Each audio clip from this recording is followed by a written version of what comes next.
My name is Bill, a 31-year-old working mom. I live with my husband Davy, who's also 31 and holds a regular job, and our 5-year-old daughter Lenny, who's recently turned into quite the chatterbox. We're just an average family, neither rich nor poor, and we get along great. But soon, our peaceful home was about to be disrupted. The storm approaching our home was none other than my mother-in-law. Davy's father had passed away, and his mother lived alone. When we got married, Davy and I had decided not to live with her. It just seemed simpler that way. Davy, being her only child born later in her life, had been married to me for 5 years. His mother-in-law was now getting older, and living alone at her age could be tough and even dangerous. Davy would visit her when he could, but it seemed she was struggling. Seeing my husband trying so hard on his own, I made a decision. If Davy was doing his best, how could I not support him as his wife? So, I gathered my courage and suggested to Davy that we should all live together. He looked surprised and asked, "Are you sure?" Truthfully, I wasn't thrilled about the idea, but I felt something needed to change. Balancing housework, childcare, and my part-time job was already a challenge, and if anything happened to mother-in-law, Davy would be the one to handle it. After discussing these important matters, we began living together.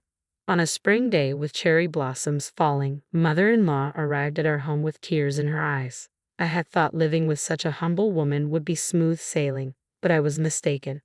Initially reserved, as days passed, her true colors began to show. She started to torment me. "Bill, this dish is too salty. Can you make it lighter?" When I did, she'd criticize, "Why is it so bland? Are you mocking the elderly? How rude." And that was just the beginning. "Please hand wash all my clothes. They'll get ruined in the machine. They're all expensive, you know," she demanded. When I suggested dry cleaning, she retorted, "That's wasteful. You've lived comfortably thanks to my son, so stop wasting money and start saving." Clearly, she was just trying to annoy me.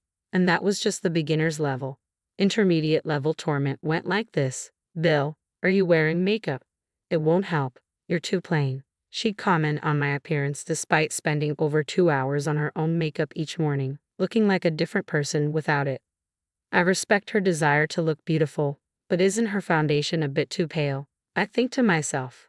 What was worse, she threw away my precious makeup set. Nonchalantly, she said, "Makeup won't help you. It's a waste of money.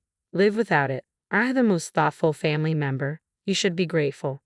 This relentless torment only occurred when we were alone, always waiting for moments when my husband was away and our daughter was at kindergarten.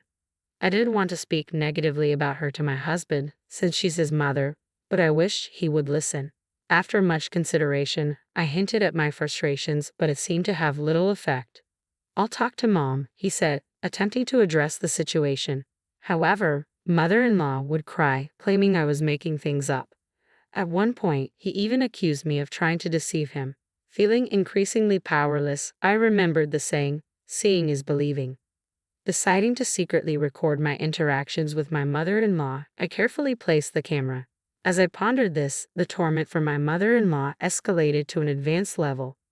We had moved in with her in spring, and as summer faded into autumn, one winter day arrived.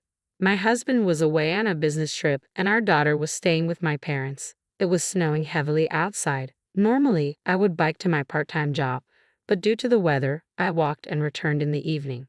Upon arriving home, I usually cleaned, did laundry, and prepared dinner. However, on this cold winter night with heavy snowfall, hand-washing delicate laundry wasn't ideal. Nevertheless, mother-in-law cheerfully handed me her laundry. "Here's today's laundry. They're delicate, so be sure to hand-wash them," she emphasized, knowing it would irritate me. "I'll wash them with warm water," I started. "No, you can't. The colors will fade and it'll damage them." "Absolutely wash them with cold water," she insisted. Frustrated by her unreasonable demand, I snapped, "This is ridiculous. Why should I hand wash with cold water on such a cold day? If they're that precious, wash them yourself. How dare you expect me to wash with cold water on a day like this?" Mother-in-law stared at me, her face reddening with anger, but I didn't back down. "Why don't you go outside, mother-in-law? You've been indoors all day and probably don't realize how cold and snowy it is. How dare you suggest sending an elderly woman out in this cold?" she retorted. "What kind of daughter-in-law are you? What kind of mother-in-law asks for cold hand-washing on a day like this?" I was ready to confront her fully. I feel bad for my husband, but if we're going to live together, I can't always play the good daughter-in-law, I thought to myself, glaring back at her. Unexpectedly, mother-in-law grabbed my hand, and before I could react, she pushed me out the front door. As I stood shocked, she locked the door behind me. "You're not the kind of daughter-in-law I want. Get out. This is my house. You should be the one leaving," she shouted through the door, ignoring my protests. No matter how much I banged on the door, but there was no response. I was in a bind. I wasn't wearing a coat and didn't have my house keys. Luckily, I had my cell phone in my pocket. I tried calling the house, and I could hear the ringtone from the other side of the door, but mother-in-law didn't answer. With no other choice, I called my husband, who was supposed to return from his business trip that day, but he didn't pick up. I sent him a message. "Mother-in-law locked me out. It's snowing heavily and I'm freezing. I'm heading to the nearby grocery store for shelter. Please get in touch ASAP." I started my trek to the grocery store. I briefly considered seeking help at a police box, but it was far from here, and with the heavy snow, it would take even longer. The grocery store seemed like the safest option. I hugged myself, trying to stay warm. My breath was visible in the cold, and the snow showed no signs of stopping. The accumulation was making the streets increasingly deserted. Cars, bikes, and pedestrians were nowhere to be seen. After what felt like a long journey, I finally reached the grocery store, only to find a sign saying it was closed due to heavy snow. Disheartened, I realized my only option now was the police box. I wondered how long it would take to walk there in the snow. Feeling increasingly desperate, I pressed on, but I could no longer feel my fingers or toes. Checking the time on my phone, an hour had passed since I was locked out. I tried calling home again, but mother-in-law still didn't answer. As I walked through the transformed cityscape, heading for the police box, I suddenly heard a cry for help. Help! I stopped in my tracks. I was near a bridge over a river. I strained my ears and heard it again. "Help me!" Hurrying towards the sound, I looked down from the bridge. There, in the not-so-deep river, was a woman who had fallen and was calling for assistance. I rushed down the river bank to her. The icy water stung my feet, and the cold was so intense it felt painful, but I managed to reach her. "Are you okay?" "I can't move. It's so cold," she replied weakly. "Hang in there," I reassured her, trying to keep calm despite the freezing conditions. The arrival of help seemed to relax her momentarily. She leaned against me and then suddenly lost consciousness. What do I do? This is bad, I muttered to myself. I couldn't feel my hands or feet properly, and they wouldn't move as I wanted them to. "Someone help," I shouted desperately, but my cries echoed in vain. I thought it was all over. Then I heard a man's voice. "Hey, are you okay?" My husband's face came into view, rushing towards me with a panicked expression. I blacked out. When I woke up, I found myself staring at a white ceiling. "Bill, are you awake?" my husband asked, looking down at me with concern. I realized I was in a hospital. Apparently, he had pulled both the lady and me out of the river and called an ambulance. It had happened yesterday, and I had been asleep ever since. "How was your trip?" I managed to ask. "It went well. I couldn't answer when you called because I was on the bus. I tried calling back when I got to the bus stop, but you didn't pick up. There were no taxis running, so I ran home. I just happened to see you going into the river. What luck. I thought you had jumped in, but it seems it was the lady." According to my husband, the lady that tried to help had jumped into the river in despair. The cold water had shocked her back to reality, and she attempted to get out but couldn't move due to the cold. If we had found her any later, it might have been too late. "So, the lady was okay?" I asked, feeling relieved. "Yes," he nodded. "You should rest. You must be exhausted." Comforted by my husband's words, I drifted off to sleep. All the while, my anger towards mother-in-law simmered. A few days passed in the hospital, and I was back to my old self. Standing in front of my home after so long, I froze. Mother-in-law hadn't visited me once while I was hospitalized. Of course, there was no apology. She had locked me out on a snowy night, nearly causing my death. Honestly, I couldn't bear to live with her any longer. Feeling dejected, I opened the front door and stepped outside. To my surprise, mother-in-law was there, deeply apologizing. "Belle, I'm so sorry," she said earnestly. "What's going on, mother-in-law?" I was taken aback by her unexpected apology. "I never imagined something like that would happen. I truly regret locking you out. Please forgive me," she pleaded. I was speechless. This was truly unexpected, mother-in-law continued. I never thought I would say this, but I'm sorry. Suspicious thoughts raced through my mind. Mother-in-law, who had always been aggressive towards me, who had locked me out in the snow. Could this be genuine? What will you do if I don't forgive you? I asked, narrowing my eyes at her. Mother-in-law's hand twitched slightly. I was freezing out there, you know. If my husband hadn't come, who knows what would have happened? Anyone would know what happens if you lock someone out in a snowstorm. If you didn't, does that mean you're not normal? I added sarcastically. Mother-in-law's face turned bright red. What did you just say? You think you can take advantage when someone's being nice? Don't get too cocky. My son said he'd end our living arrangement if I didn't apologize, so I did it. Now that I've apologized, let's forget about the whole locking out incident. Now get back to your chores, she said, her tone shifting abruptly. She had taken the bait so easily. My suspicions only deepened. I smirked, seeing right through mother-in-law's facade. Her remorse was all a lie. People don't change that easily, especially not someone like her. But just as I suspected, she began her antics again. Make sure you hand wash my clothes with warm water, she insisted. Are you still on about that? I retorted, exasperated by her ongoing demands. Only cook what I like. If it's not tasty, I'll throw it away. This is hopeless, absolutely hopeless, I muttered to myself, feeling resigned. She's beyond redemption. I sighed heavily and turned around. Saying all this, my husband, who had been standing nearby out of mother-in-law's sight, spoke up. Davy, her beloved son. What about work? Mother-in-law noticed him and turned towards him. I took the day off to be with Bill, he explained calmly. But Mom, you hadn't changed at all. Davy continued firmly. No, I was just joking, mother-in-law hastily interjected, trying to backtrack. It's not funny at all, Davy said sternly. I told you to genuinely apologize to Belle and never do such things again. But I did apologize, mother-in-law insisted defensively.